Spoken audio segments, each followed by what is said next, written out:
Hello. Okay, good afternoon, students. Let's start with a fresh topic today. It's chapter number 7. Starting with chapter number 7, page 115 in my hand. Take 115. That's chapter number 7. Name starting with the appearance and the pleadings is part 1. पिछले topic में have we done with the chapter number 6, I guess, right? So I'm not chapter number 5, I guess. So chapter number 5 yeah.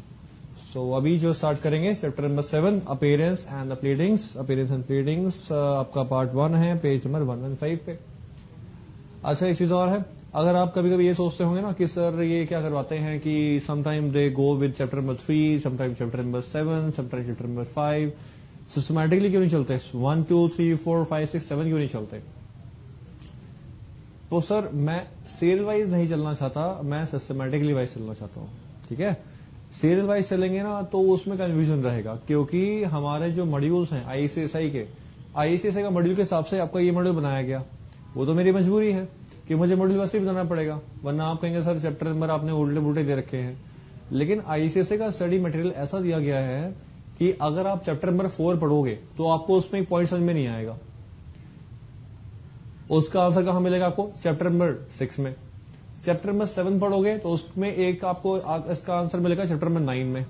तो references बड़े हैं, तो हमको पहले कौन सा पढ़ना है फिर कौन सा पढ़ना है, ये सिस्टमैटिकली डिसाइड किया गया है. ओके, तो जो इस ऑर्डर में मैं आपको समझा रहा हूं ना, उसी ऑर्डर में आपने पढ़ना भी है. ओके, चलो क्या छोड़ो, चैप्टर नंबर 7 स्टार्ट कर रहा हूं मैं. पेज 115 बुक मेरे हाथ में है, आपके हाथ में भी होनी चाहिए, नहीं है तो पॉज करिए, फटाफट उठा लीजिए. अपीयरेंस एंड प्लीडिंग्स का part 1. Appearance and pleadings. Appearance word का पहले मतलब समझते हैं. अपीयरेंस आखिर ये वर्ड होता क्या है? देखो भाई, अरे अपीयरेंस वर्ड का मतलब क्या होगा? अपीयरेंस वर्ड का मतलब होता है अपीयर होना. कहां पे अपीयर होना? कोर्ट में अपीयर होना. किसके सामने अपीयर होना? अरे भाई जज साहब के सामने अपीयर होंगे आप.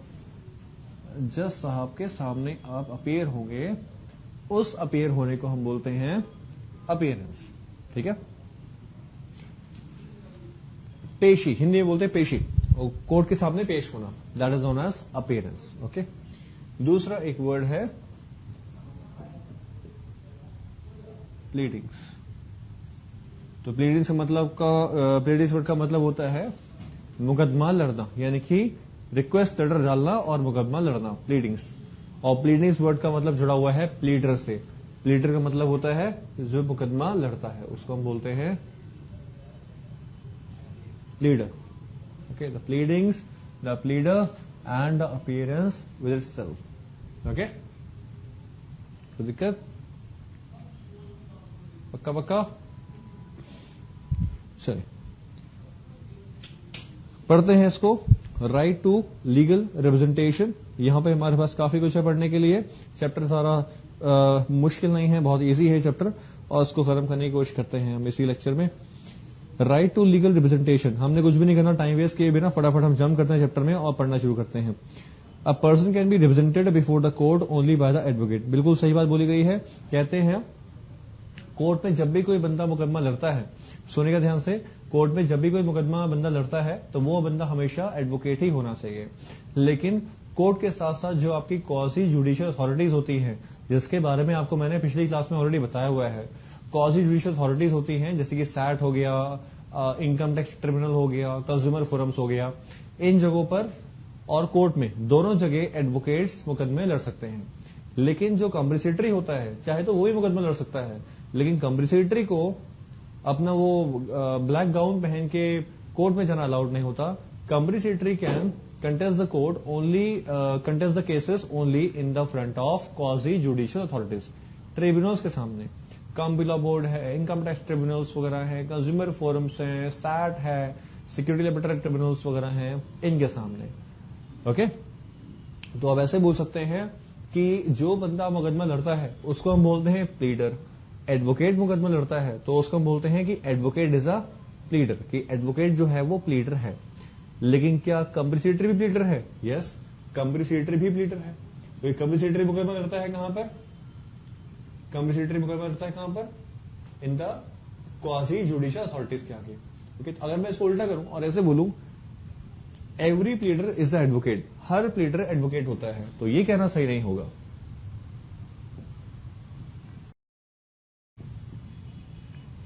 Advocate is equals to pleader and company secretary is equals to pleader.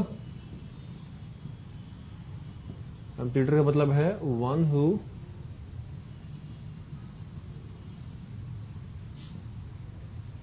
Plead the suit, जो किसी सूट को प्लीड करता हो। तो हर एडवोकेट प्लीडर होता है, हर कंपनी सेक्रेटरी प्लीडर होता है, लेकिन हर प्लीडर जो है वो एडवोकेट नहीं होता। ये कुछ प्लीडर जो हैं वो कंपनी सेक्रेटरीज भी होते हैं। अंडरस्टैंड? तो ये यहां पे आपका लॉजिक क्लियर हो गया। पढ़ते हैं। As far as before the quasi judicial bodies are concern, कहते हैं जहां पे कॉजी जुडिशियल बॉडीज की बात आ गई, the person can be represented by the advocate as well as by the practising company secretary और बाय प्रैक्टिसिंग चार्टर्ड अकाउंटेंट और cost accountant. So practising company secretary, chartered accountants और ये सभी मुकदमा लड़ सकते हैं। इसलिए कहा गया नेक्स्ट पैराग्राफ में, इसलिए the practising company secretaries can appear as an authorized representative. PCS जो है वो as an authorized representative appear हो सकता है कंपनी लॉ बोर्ड के आगे, नेशनल कंपनी लॉ ट्रिब्यूनल के आगे, कॉम्पिटिशन कमीशन, साथ में सैट और ट्राई और बाकी अदर ट्रिब्यूनल के सामने एज अ रिप्रेजेंटेटिव, यानी कि मुकदमा लड़ने के लिए पेश हो सकता है। लेकिन बस कहां पेश नहीं हो सकता, वो कोर्ट में पेश नहीं हो सकता। कोर्ट में वही इंसान पेश होता है जिसने एलएलबी किया हो, जो एडवोकेट हो। ठीक है। आगे बोला गया under the companies act. Companies act में वो किस तरह से पेश होता है। जहां लिखा है कंपनीज एक्ट, उसके बगल में लिखेगा read with the companies act 2013। Read with the companies act 2013 2013 companies act के साथ में हमने इसको पढ़ना है। Okay okay. नेक्स्ट हेडिंग पे जंप कीजिएगा। Under the TRAI, telecom regulatory authority of India. TRAI authorize करती है कंपनी सेक्रेटरीज को कि वो टेलीकॉम जगत से जुड़े हुए जो मुकदमे हैं वो भी अपने हाथों में लेकर किसी क्लाइंट के बिहाफ पर मुकदमा लड़ सकते हैं। ये पावर हमारे पास हमको दी है किसने, ट्राई ने। तो telecom regulatory authority of India के यहां पर भी जाकर हम मुकदमा लड़ चाहें तो लड़ सकते हैं, बिल्कुल। अंडर द सेबी, सेबी में हमारे पास होता है सैट। कहते हैं सेबी का सेक्शन 15V है जो हमको परमिट करता है the appellant either to appear in person, या तो पर्सनली प्रेजेंट होना, और ऑथराइज वन और मोर प्रैक्टिसिंग कंपनी सेक्रेटरी, या किसी प्रैक्टिसिंग कंपनी सेक्रेटरी को हायर करना, या सीए को हायर करना, या कॉस्ट अकाउंटेंट को हायर करना, या किसी और लीगल प्रोटेक्शनर को हायर करना, और any office officer to present his और इट्स केस, कि वो अपना केस या इसका केस को प्रोड्यूस करे सिक्योरिटीज एपेलेट ट्रिब्यूनल में, सैट किया गया। आवाज आ रही है मेरी?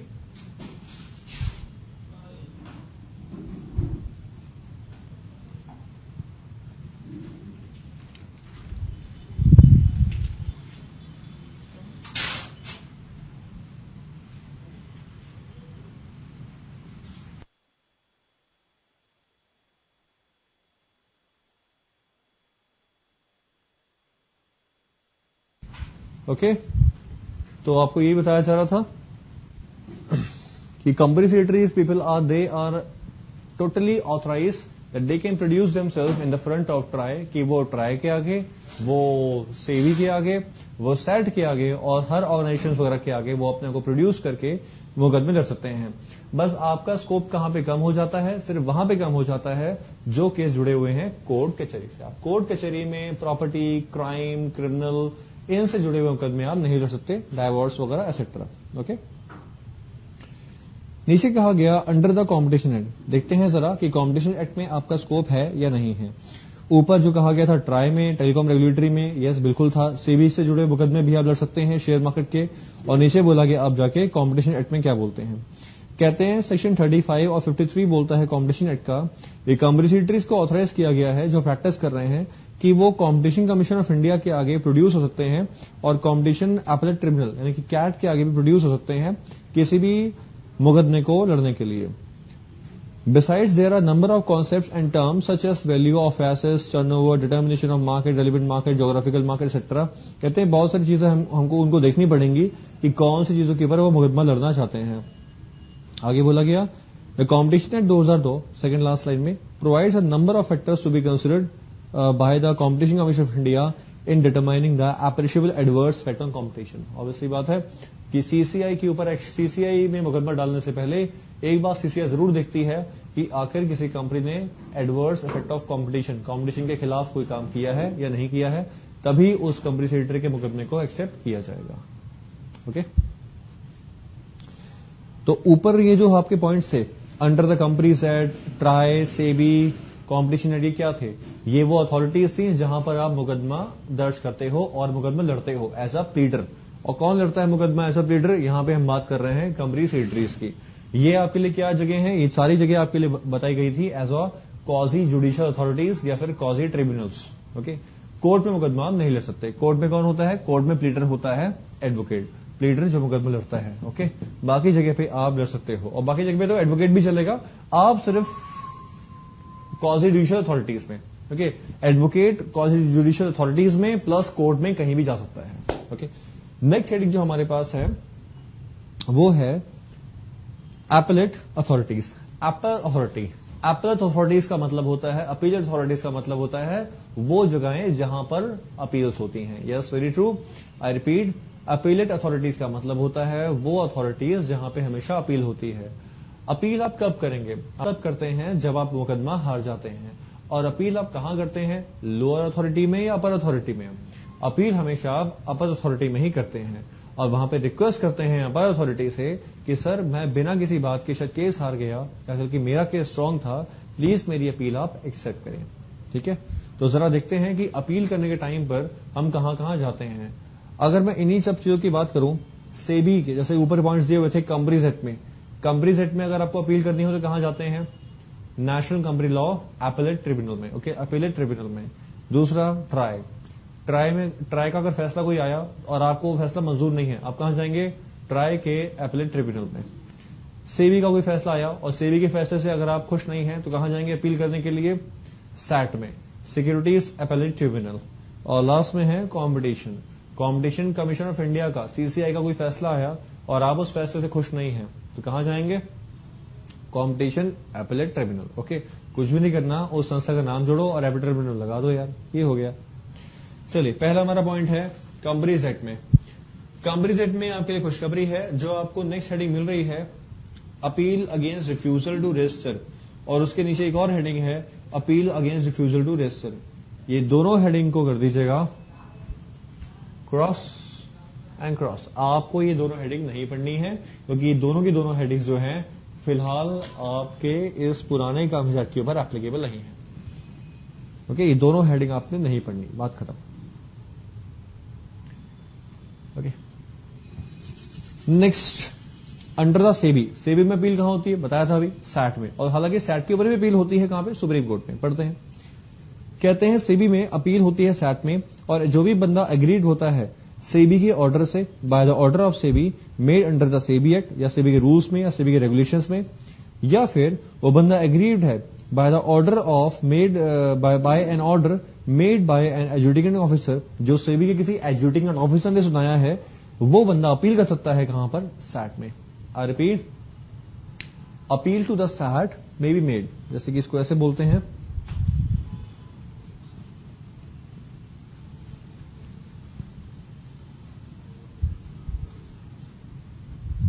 Appeal to set.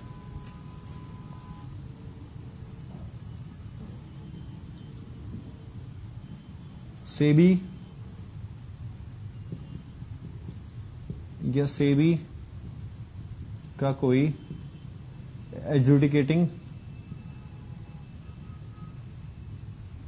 ऑफिसर, इनमें से किसी ने भी अपना सुनाया फैसला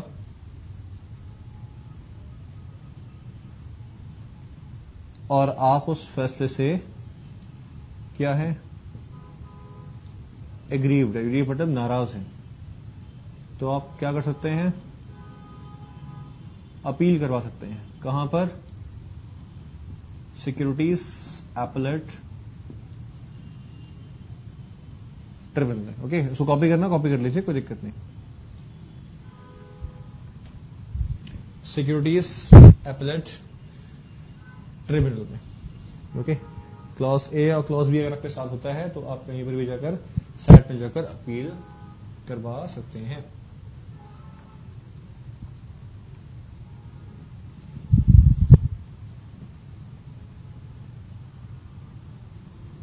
ठीक है। सैट के ऊपर अपील कहां होगी? सैट के ऊपर अपील होती है, अगर सैट का फैसला आया और आपको सैट का फैसला भी पसंद नहीं आया तो कहां जाएंगे आप? Supreme court. सैट आप जाते हो विद इन 45 डेज में अपील करवानी होगी, प्लस एक्सटेंशन अगर आपको चाहिए तो एक्सटेंशन आपको मिल सकता है। और यहां पर आपको अपील करवानी होती है with in 60 days plus extension आपको चाहिए, एक्सटेंशन मिल सकता है। ठीक है।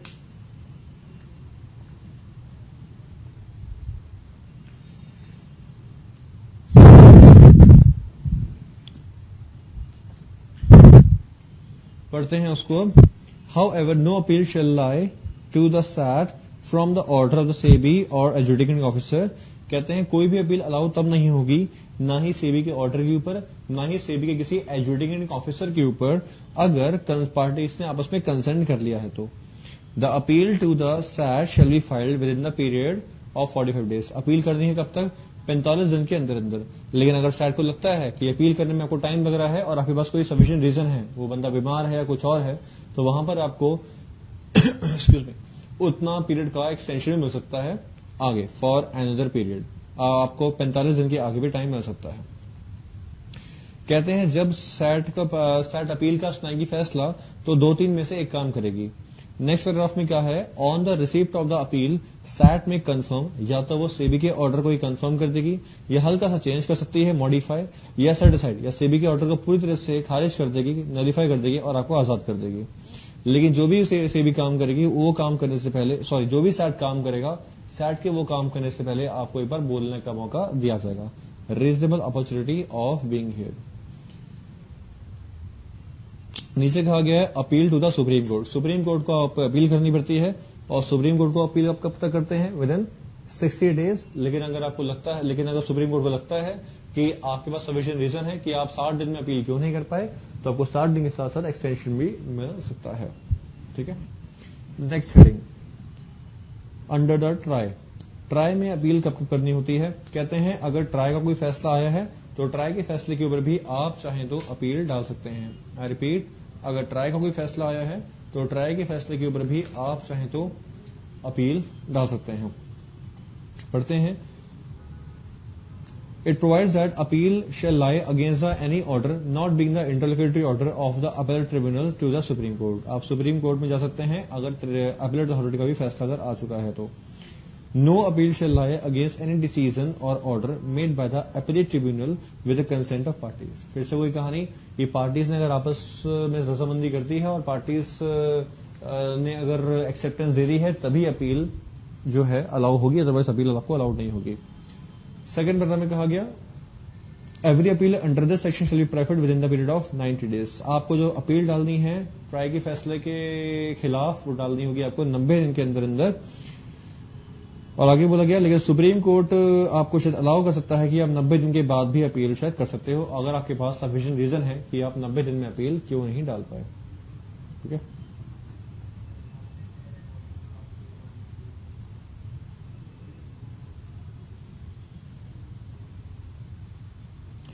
नीचे कहा गया under the competition act 15B बोलता है जो बंदा नाराज है कॉम्पिटिशन कमीशन ऑफ इंडिया के फैसले से, वो चाहे तो कॉम्पिटिशन अपीलेट ट्रिब्यूनल में अपना मुकदमा डाल सकता है, और मुकदमा डालने के टाइम कितना होगा? 60 डेज, 60 दिन। लेकिन फिर वही बात, फिर वही कहानी, अगर लगता है कॉम्पिटिशन का अपीलेट ट्रिब्यूनल को कि आपके लिए 60 दिन काफी नहीं थे और आप 60 दिन में अपील क्यों नहीं डाल पाए, तो आपको 60 दिन के बाद एक्स्ट्रा टाइम एक्सटेंशन मिल सकता है। लेकिन कंपटीशन अपीलेट ट्रिब्यूनल के फैसले से भी अगर आप खुश नहीं हैं, उसका भी फैसला आने के बाद आप हार जाते हैं, तो कंपटीशन अपीलेट ट्रिब्यूनल के ऊपर आप सुप्रीम कोर्ट में अपील डाल सकते हैं। You can make an appeal to the supreme court. आप सुप्रीम कोर्ट में अपील डाल सकते हैं, आपको वहां का टाइम दिया गया। Okay. The appeal to the supreme court can also be filed within the period of 60 days. Next page पे 60 दिन में, और 60 दिन के बाद आपको एक्सटेंशन भी मिल सकता है। ठीक है। ये हो गया आपका पूरा पार्ट।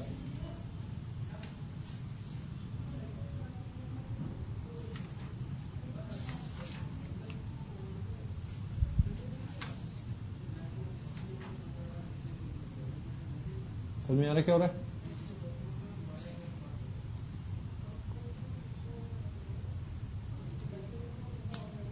चलिए हम इसके आगे बढ़ते हैं।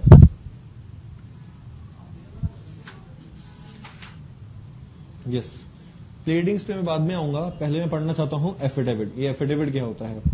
एफिडेविट का मतलब समझिए। एफिडेविट का मतलब आपको मैंने शायद पहले भी बताया था, एक दो क्लास के पहले। एफिडेविट का मतलब कहा जाता है, affidavit means written piece of paper. It's a written piece of paper on the payment of the stamp duty.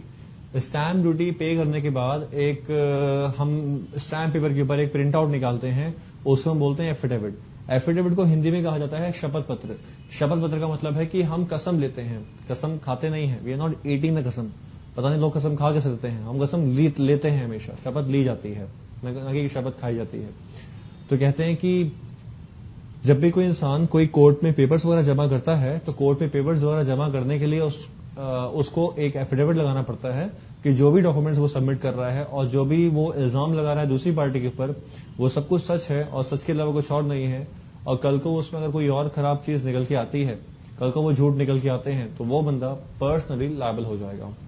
दोबारा सुनिए, एफिडेविट का मतलब है एक स्टैम्प पेपर के ऊपर आप लिख कर देते हो, कोर्ट में जमा करते हो कि जो भी मैं डॉक्यूमेंट जमा कर रहा हूं या यहाँ पे कोर्ट ऑफ लॉ में, या जो भी मैं इल्जाम लगा रहा हूं सेकंड पार्टी के ऊपर, वो टोटली ट्रू एंड फेयर है, उसमें कुछ गड़बड़ नहीं है। और अगर उसमें कुछ खराब चीज है तो मैं उसके लिए पर्सनली लायबल हूं, मैं जिम्मेदार हूं। ये लिखकर आप जमा करते हो कोर्ट में। अगर आप बोलते हैं कि सर हम कसम ही ले रहे हैं, तो ओरल कसम क्यों ना खा लें? देखो जी, अगर आप ओरल बातें बोल दोगे तो कल को ऐसा ना हो कि आप अपनी बात से पलट जाओ और कोर्ट कहे बाद में कि भाई आपने तो पिछली गवाही में ये कहा था, और आप बोले नहीं सर मैं तो ये कहा ही नहीं था। अगर आप बोले सर ऐसा भी हो सकता है, मैं कहूंगा हाँ जी बिल्कुल हो सकता है। जहां पर आपने जो बात लिखकर दी नहीं है, उस बात से बाद में आप पलट सकते हो, क्योंकि ये हमारा इंडिया है और इंडिया में यूएस या कनाडा की तरह कैमरा नहीं लगा होता कोर्ट के अंदर। वहां पे यूएस में हमारे कैमरा लगा होता है कोर्ट के अंदर, वॉइस रिकॉर्डिंग हो रही होती है और आपने जो बात बोली है वो साथ में रिकॉर्ड भी हो जाती है। और अगर आप अपनी बात से पलटते हैं तो आपका रिकॉर्ड ओपन करके आप दिखा देंगे कि आपने पिछली बार क्या कहा था, अब आप क्या कह रहे हो। लेकिन भारत में ऐसा है नहीं, तो इसलिए भारत में कहा गया एफिडेविट जरूरी है। अगर आप ये कहें कि सर एक पार्टी ने सिंपल स्टैम्प पेपर के ऊपर यही तो लिखना है कि जो वो कह रहा है सच कह रहा है, सच के सिवा और कुछ नहीं है, और जो डॉक्यूमेंट्स जमा कर रहा है वो डॉक्यूमेंट्स एकदम ट्रू एंड फेयर हैं, और अगर वो डॉक्यूमेंट्स में खराब चीज निकलती है तो वो उसके लायबल है। सर इतनी सारी बात वो झूठ ही अगर बोल देगा तो क्या फर्क पैदा है? कौन सा सरकार को पता चलने वाला है कि भाई उसने जो लिखा है वो सच है कि झूठ है? बिल्कुल ठीक बात है। बंदा झूठ लिख दे, मैं मानता हूं स्टैम्प पेपर के ऊपर बंदा झूठ लिख सकता है, लेकिन कल को अगर 1-2 साल के बाद, 2-4 हफ्ते बाद, 2-4 महीनों बाद अगर वो चीज निकल के आती है कि जो डॉक्यूमेंट जमा किए थे वो फर्जी हैं, ट्रांजेक्शन जो की थी वो फ्रॉड है, और जो आपने कहा था वो झूठ था, इसका मतलब ये हो गया कि आप कोर्ट के सामने झूठ लिखकर दे रहे थे और आपने झूठी कसम ली है कोर्ट के सामने, वो भी कोर्ट के सामने। इसका मतलब ये हो गया कि आपने कोर्ट की इंसल्ट की है, कोर्ट का मजाक उड़ाया है। इसकी वजह से आपको कंटेम्प्ट ऑफ कोर्ट यानी कि कोर्ट की तौहीन करने के जुर्म में सजा हो सकती है, जो गैर जमानती अपराध में काउंट होगी, यानी कि नॉन बिलेबल ऑफेंस में काउंट होगी, कंटेम्प्ट ऑफ कोर्ट में। ठीक है, इसलिए जो आप जमा करते हैं वो एकदम ट्रू एंड फेयर ही होना चाहिए। ये बिल्कुल वैसा है जैसे मान लीजिए कि आप किसी कंपनी के ऊपर एक्शन लेना चाहते हो और आपने उस कंपनी के ऊपर एक्शन लेने के लिए कुछ इल्जाम तैयार किए हैं कि मैं क्या क्या एलिगेशन लगाना चाहता हूं, और उसमें कुछ एलिगेशन तो आपने अपने मन से ही बना दिए कि जब ये था तो नहीं, लेकिन चलो ऐड कर देते हैं यार कि ये फर्क पैदा है। तो जो 5 इल्जाम थे, 5 के आपने 10 इल्जाम कर दिए। 10 allegations you have put on the piece of paper. जब ये आपने जमा किया तो आपने एफिडेविट बनाया और ये लिख कर दिया कोर्ट को कि जो भी आपका मुकदमा है वो एकदम ट्रू एंड फेयर है और वाकई में आप एक एग्री पार्टी हो, और जो भी आपने 10 एलिगेशन लगाए हैं वो 10 एलिगेशन वाकई में एकदम सच हैं। कल को मान लीजिए उन 10 एलिगेशन में से 5 चीज प्रूव हो गई और ऐसा निकल के आता है कि 5 चीज आपने झूठ कहा था, तो उस सिचुएशन में आप पे एक्शन लिया जा सकता है कि आपने झूठ क्यों कहा था। अंडरस्टैंड? यानी कि आप कोर्ट की इंसल्ट कर रहे हैं, जो बात आपको पता नहीं है उस बात के ऊपर आप कसम कैसे दे सकते हो। कसम हम सिर्फ वहां पर लेते हैं जहां पर वो बात हमको पता होती है पहले से, ओके, जो हम जिसके ऊपर हम श्योर होते हैं। एफिडेविट पढ़ते हैं फटाफट। और जो एफिडेविट पे जो कसम लेता है, जो शपथ ग्रहण करता है, उसको हम बोलते हैं deponent. The word is deponent, जो कसम लेता है। ठीक है जी, पढ़ते हैं फटाफट। एवरी पिटीशन, कॉमा लगाइएगा आगे, वो अपॉस्ट्रोफी नहीं है वो। Every petition comma application shall be, चाहे पिटीशन हो चाहे एप्लीकेशन हो, उन कहते हैं उनके साथ में हमेशा एफिडेविट होना चाहिए। वेरीफाइंग द सेम, जिसको हम वेरीफाई भी करेंगे, देखेंगे भी कि वो एप्लीकेशन सही भी है या नहीं है, और वो एफिडेविट सही भी है कि नहीं है। यानी कि यहीं पे आप पकड़ जा सकते हो कि अरे झूठी कसम खाई है या फिर आपने सच बोला है। Shall be drawn up in the first person, वो फर्स्ट पर्सन के नाम पर होना चाहिए। फर्स्ट पर्सन का मतलब है जो बंदा कसम ले रहा है, किसी के बिहाफ पर कसम नहीं लेनी होती। आप कभी ऐसा नहीं करोगे कि आप किसी के बिहाफ पर बोल रहे हो कि सर मैं कसम से बोलता हूं कि वो जो बंदा बोल रहा है एकदम ट्रू एंड फेयर बोल रहा है, और उसके बिहाफ पर मैं कसम देता हूं।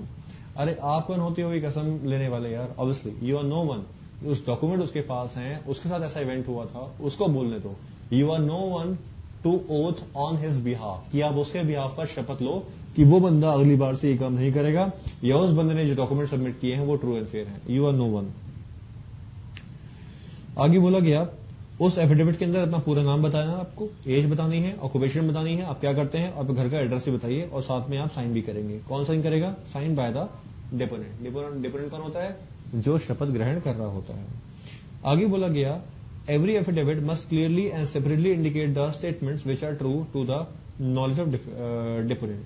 तो डिपोनेंट को अगर पता है कि आखिर क्या आपके ट्रू एंड फेयर स्टेटमेंट्स हैं, आपको उसके बारे में साफ साफ बताना है, झूठ नहीं बोलना। Clause B, information received by the deponent, जो भी आपको इंफॉर्मेशन है वो साफ साफ बताइए। देखिए ऊपर लिखा हुआ है क्लियरली एंड सेपरेटली इंडिकेट, अलग अलग बताइए, अलग अलग पॉइंट्स पे।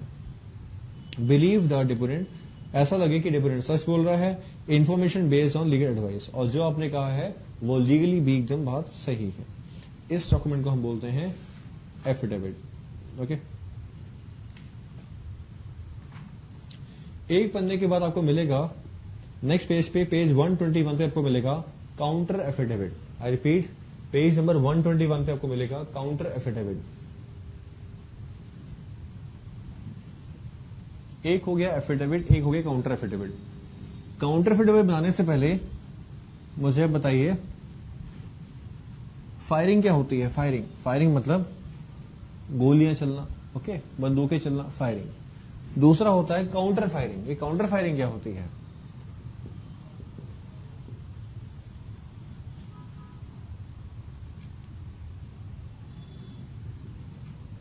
काउंटर फायरिंग, देखो जी, फायरिंग वो है जो आजकल पाकिस्तान कर रहा है, काउंटर फायरिंग वो है जो आजकल हम नहीं कर रहे।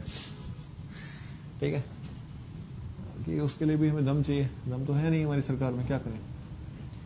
तो फायरिंग यहां से अटैक है और काउंटर फायरिंग यहां से अटैक है। ओके, चलो ये तो हो गया एक पार्ट। दूसरा,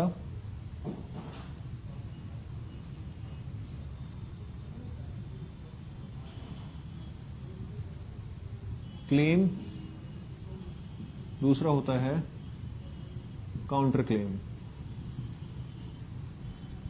क्लेम हमने दूसरी पार्टी से पेमेंट मांगा और दूसरी पार्टी उल्टा इल्जाम हम पे लगाती है। ओके, हम उससे कुछ कह रहे हैं और वो हमसे कुछ ना कुछ कह रहा है, यानी कि हम उस पे इल्जाम लगा रहे हैं और वो हम पे इल्जाम लगाया जा रहा है कि वो काम हमने नहीं बल्कि तुमने किया। भाई देखो, एक तो ये चीज होती है कि आप पे कोई इल्जाम लगाएगा तो आप मना करोगे, नहीं जी ये काम आपने नहीं किया।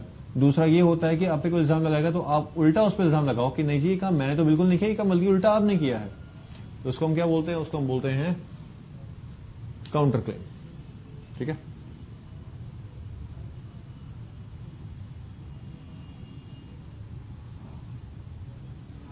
Counter claim. अब यहां पे क्या है? एफिडेविट। यहां पे क्या है? Counter affidavit. बड़ा सिंपल है। जब आपने किसी पार्टी के ऊपर अटैक किया था, मुकदमा किया था, तो आपने जो कुछ कहा है सच कहा है, सच के अलावा कुछ और नहीं कहा है। डॉक्यूमेंट जो सबमिट कर रहे हो इल्जाम लगाने के लिए वो एकदम ट्रू एंड फेयर हैं। इन सब बातों को आपने कैसे प्रूव किया? कसम लेके। कसम किस पे ली थी आपने? एफिडेविट पे। ओके, और एफिडेविट को हमने बोला है यहां पर कि वो शपथ पत्र है जो आपने कोर्ट में जमा किया। लेकिन यहां पर क्या हो रहा है? यहां पर एक पार्टी बदले में अपने डॉक्यूमेंट्स को क्या कर रही है? वापस कोर्ट के ऊपर एक्शन ले रही है कि नहीं सर, ये काम हमने बिल्कुल नहीं किया, उल्टा ये काम तो उस इंसान ने ही किया है जिस इंसान ने आपको कंप्लेंट डाली है। तो इसको हम बोलते हैं counter attack, counter claim, counter firing. और ये बात के पीछे जो डॉक्यूमेंट्स होंगे, जो वो पार्टी अपना एफिडेविट शो करेगी, उसको हम बोलते हैं काउंटर एफिडेविट। इसका मतलब ये हो गया, जो एफिडेविट है वो कौन जमा करता है? वो जमा करता है प्लेंटिफ, क्योंकि प्लेंटिफ मुकदमा करता है। प्लेंटिफ मुकदमा करता है, plaintiff is filing a suit. और जब प्लेंटिफ मुकदमा करता है, यानी कि प्लेंटिफ अटैक कर रहा है दूसरी पार्टी के ऊपर, तो कोर्ट में क्या जमा करेगा? कोर्ट में जमा करेगा अपना प्लीडिंग्स के पेपर्स और साथ में एफिडेविट। लेकिन जो काउंटर एफिडेविट है आपका,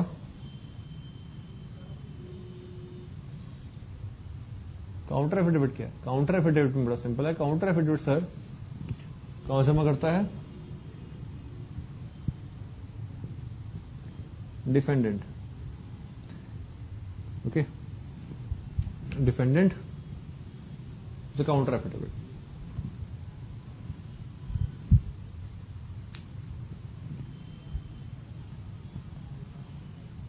ठीक है, पढ़ते हैं। काउंटर एफिडेविट में आइए, पेज 120, बाद में कॉपी कर लीजिएगा, पेज 121 पे आइए फटाफट। अब इसे हमें खत्म करना है। Pleadings filed by the defendant, ऐसी प्लीडिंग्स जो डिफेंडेंट ने फाइल की हैं या रिस्पोंडेंट ने फाइल की हैं।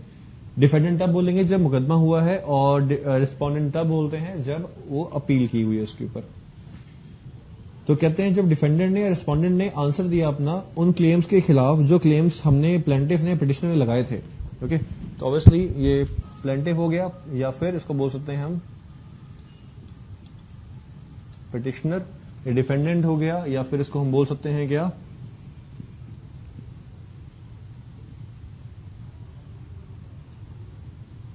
रिस्पोंडेंट।